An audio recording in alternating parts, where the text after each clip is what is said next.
उपस्थित हमारे सभी सम्मानित नेतागण, लगभग सबका परिचय हो चुका है।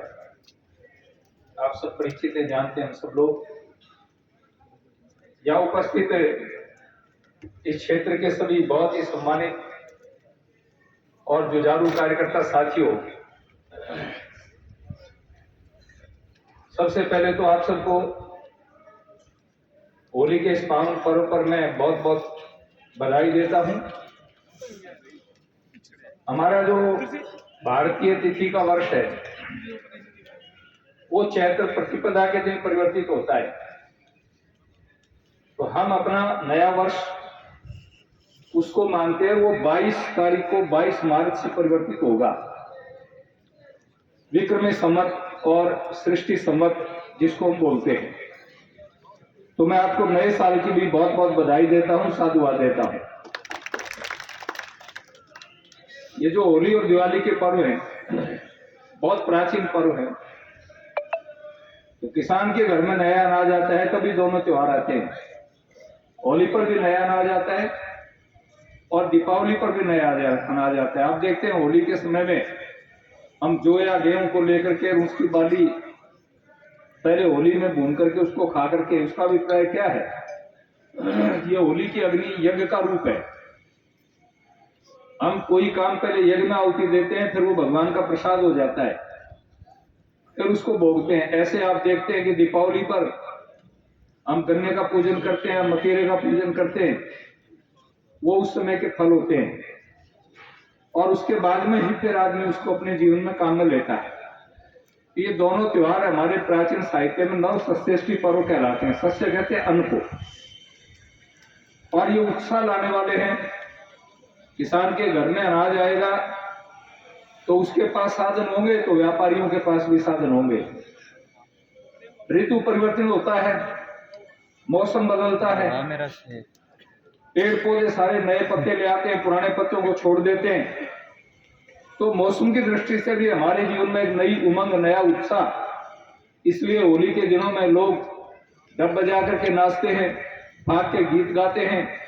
माताएं, बहनें भी, महिलाएं फागुन के गीत गा करके नाचती हैं। पूरी प्रकृति, पूरी सृष्टि एक किस्म का नया स्वरूप धारण कर लेती है। तो हमारे जीवन में परिवर्तन आना चाहिए, नयापन आना चाहिए। इसके अतिरिक्त मैं आपसे निवेदन करूंगा, आज हम सब राजनीतिक कार्यकर्ता यहाँ हैं। राजनीतिक कार्यकर्ता हैं तो स्वाभाविक बात है कि हम राजनीति की बात करेंगे। पूर्व हमारे वक्ताओं ने बहुत सारी बातें कही हैं। लगभग 12 बजे से आपका कार्यक्रम चल रहा है। मुझे एक कार्यक्रम में और जाकर के दिल्ली पहुंचना है। कल प्रातः काल से पार्लियामेंट शुरू होगी। मैं आपसे निवेदन करूंगा, पहली बात तो एक निवेदन करना चाहूंगा, ये विषय क्यों उठा बाजोर साहब की टिकट का? ये हमारी अज्ञानता है। जो आदमी औरों को टिकट देता उसके ऊपर शक करे, कितनी मूर्खता हमारी है। ये तो टिकट देने वालों में है, जिमाने वालों को क्या है, भाई तेरे को रोटी कम मिलेगी है? तो इसलिए दूसरी बात मैं कहता हूं, आपके सामने किस पार्टी का कैंडिडेट है? अभी आपने देखा कि हमारी 3 वीरांगनाएं, पुलवामा के शहीदों की पत्नी जयपुर में शहीद स्मारक पर जाकर के बैठ गई है। क्या मांग थी?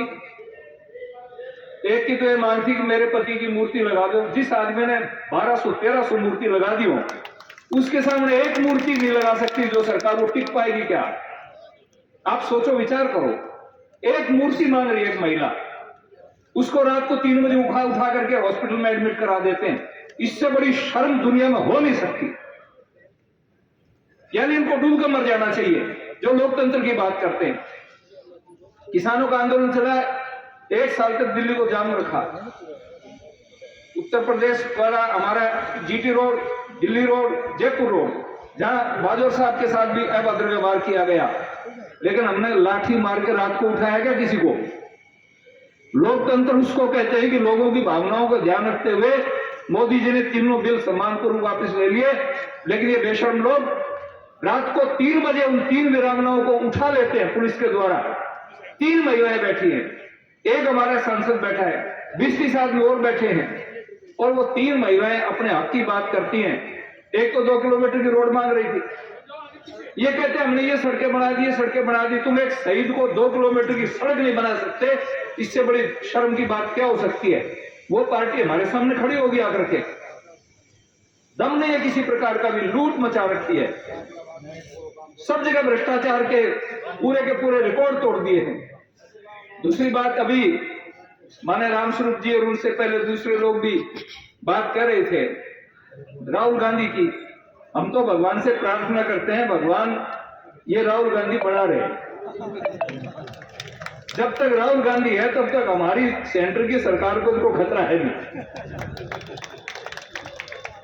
अब आप आश्चर्य करेंगे, जिस दिन 3 स्टेट में हम विजय प्राप्त करते हैं उस दिन इंग्लैंड के अंदर वो आदमी कहता है कि ईसाइयों के साथ अन्याय हो रहा है, सिखों के साथ अन्याय हो रहा है, मुसलमानों के साथ अन्याय हो रहा है। और एक सिख नौजवान सामने खड़ा था, उन्हीं की मीटिंग में बैठा था, जब वो मीडिया को संबोधित कर रहे थे वहीं एक सिख नौजवान था और उस सिख नौजवान को देख करके ही राहुल गांधी ने ये बात कही। उसको ऐसे भी याद आती नहीं, वो सिख दिखाई दे गया तो उसके दिमाग में बात आ गई, तो उसके बाद मीडिया वालों ने सिख नौजवान की तरफ अपना माइक कर दिया और कहा साहब ये आपके बारे में कहते हैं कि भारत में सिखों के साथ दोगला व्यवहार हो रहा, आप क्या कहते हैं। उस आदमी ने नरेंद्र मोदी की 20 योजनाएं गिना दी और ये कहा जब से नरेंद्र मोदी प्रधानमंत्री बने हैं इंग्लैंड में मैं सम्मान के साथ जीवित रहता हूं, नहीं तो मैं मजदूर मान करके। इस आदमी का पानी उतर गया।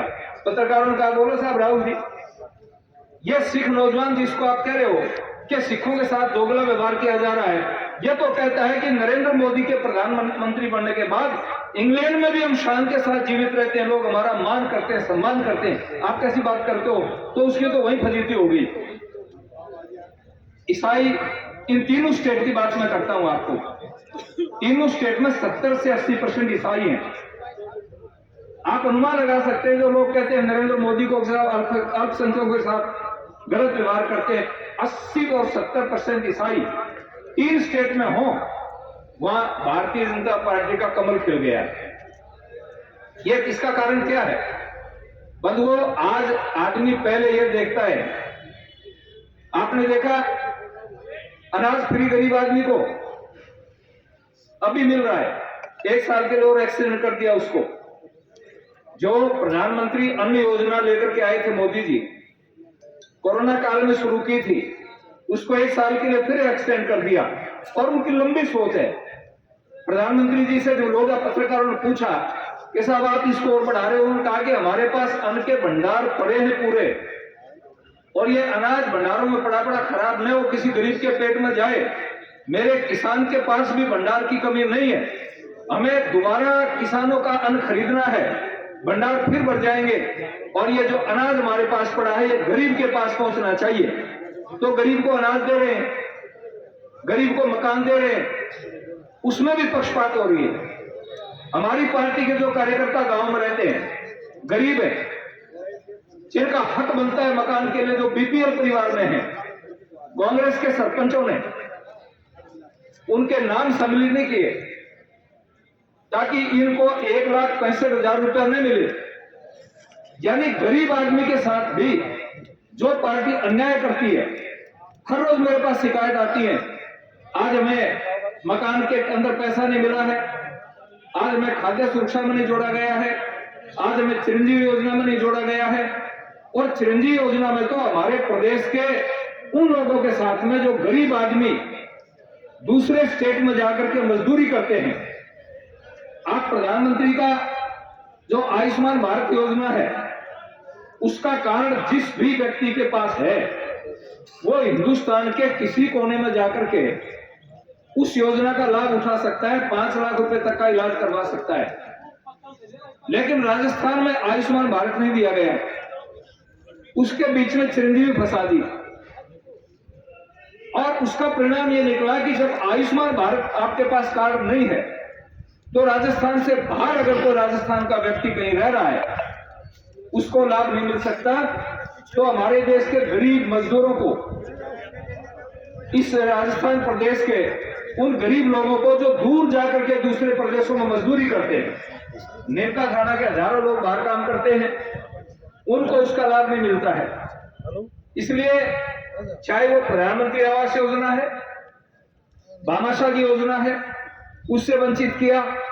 हमारे किसानों को माननीय प्रधानमंत्री जी ने जो किसान सम्मान निधि के रूप में 6,000 रुपए साल का देते हैं, तक कांग्रेस की सरकार ने सूची नहीं भेजी। फसल बीमा का पैसा मिलता है, उसके लिए प्रीमियम जमा कराना पड़ता है स्टेट गवर्नमेंट को। राजस्थान की सरकार ने वो प्रीमियम जमा नहीं करवाया और उसका परिणाम क्या हुआ कि लाखों किसानों को उसका पैसा नहीं मिला। इन्होंने झूठ बोली, हम किसानों के कर्जे माफ करेंगे। ऑन रिकॉर्ड 18,000 किसानों की जमीनों को नीलाम करने के नोटिस आए। जब पूरे प्रदेश में हाहाकार मची, तब गहलोत कहता है कि नहीं, मैं इसको एक्सटेंड करता हूं। आप आज एक्सटेंड कर देंगे, 2 साल के बाद में मैं बैंक फिर ब्याज सहित नोटिस देंगे, आप उसको माफ करो। राहुल गांधी ने माफ करने की बात की थी, लेकिन उसको नहीं किया। इसलिए आपसे निवेदन करना चाहता हूं कि भारत सरकार की जितनी योजनाएं हैं, उन योजनाओं को धरातल पर नहीं आने दिया। उन योजनाओं को धरातल पर नहीं आने का कारण क्या है? इनको एक ही चिंता रहती है कि साहब अगर भारत सरकार की योजनाएं धरातल पर आएंगी, मोदी जी का नाम हो जाएगा। 2-3 बड़ी योजनाएं हैं यहाँ पर। आपके पास में रामोतार जी बैठे हैं खंडेला से। खंडेला के अंदर रोयल गांव में कभी बलराम जाखड़ के समय में एक फाइल चली थी कि यहाँ पर यूरेनियम है, उसका कारखाना लगना चाहिए। मुझे वहां के अधिकारियों ने बताया कि साहब आपके सीकर में पर्याप्त मात्रा में यूरेनियम है, लेकिन वो फाइल बंद हो गई। मैंने जितेंद्र सिंह जी जो हमारे केंद्रीय मंत्री हैं, प्रधानमंत्री जी के एमओएस हैं, उनके पास ये डिपार्टमेंट है, उनसे बात की। उन्होंने अधिकारियों को बुला करके फाइल निकलवाई। उस पर नोट लिखा हुआ था कि पानी के अभाव के अंदर फाइल को बंद किया जाता है, क्योंकि इसको फैक्ट्री को चलाने के लिए पानी नहीं है। तो मैंने कहा साहब इस पर विचार करेंगे। पानी बाहर से आएगा, पानी ये आएगा, पानी वो आएगा। मैं एक दिन कलेक्टर के पास बैठा था और वो नानी के लोग आ गए, वहां पानी से रोकतन सारे शहर का पानी वहां जाए। तो मेरे दिमाग में अचानक बात आई कि जो हम 7 ट्रीटमेंट प्लांट लगा रहे हैं पानी को साफ करने के लिए, तो साफ किया हुआ पानी फिर सड़क पर जाएगा। इस पानी को अगर खंडेला भेज दें तो यहाँ पानी की समस्या का समाधान होगा, गंदगी नहीं फैलेगी। और उस फैक्ट्री को तो केवल मशीन ठंडी करने के लिए पानी चाहिए। मैंने वहां फिर वापस मंत्री से बात की। मंत्री जी ने कहा कि अगर वहां की नगर परिषद हमारे साथ एमओयू कर ले तो हम फैक्ट्री चालू कर देंगे। हमने एमओयू करवा दिया और आपको आश्चर्य होगा कि 2 करोड़ रुपए प्रति वर्ष उस गंदे पानी के सीकर की नगर पालिका को, नगर परिषद को मिलेंगे। एमओयू हो गया, अब पानी की समस्या खत्म होगी, फाइल चालू होगी। 3 साल हो गए, भारत सरकार ने राजस्थान सरकार को लिखा कि आप जमीन अधिग्रहण करके हमें दे दो, पैसा सेंट्रल गवर्नमेंट देगी, 3,000 बच्चों को नौकरी मिलेगी, 3,500 करोड़ का प्रोजेक्ट है। 3 साल से उस फाइल को दबाए बैठे हैं। इससे बड़ा नौजवानों के विरुद्ध काम करने वाली सरकार कौन हो सकती है जो 3,000 नौजवानों को रोजगार मिल सकता है, जिसमें इंजीनियर भी होंगे, लेबर भी होगी, सब होंगे, लेकिन वो करना नहीं चाहती। एक वहां सेंट्रल स्कूल खुलेगा, आसपास के इलाके को रोजगार मिलेगा, जहां 3,000 लोग काम करेंगे, सैकड़ों हजारों परिवार वहां होंगे, वहां दूध बिकेगा, वहां और काम होंगे, कितना रोजगार मिलेगा। लेकिन जानबूझ करके उस फाइल को बंद कर रखा है। यह स्थिति है। तो यह काम करने नहीं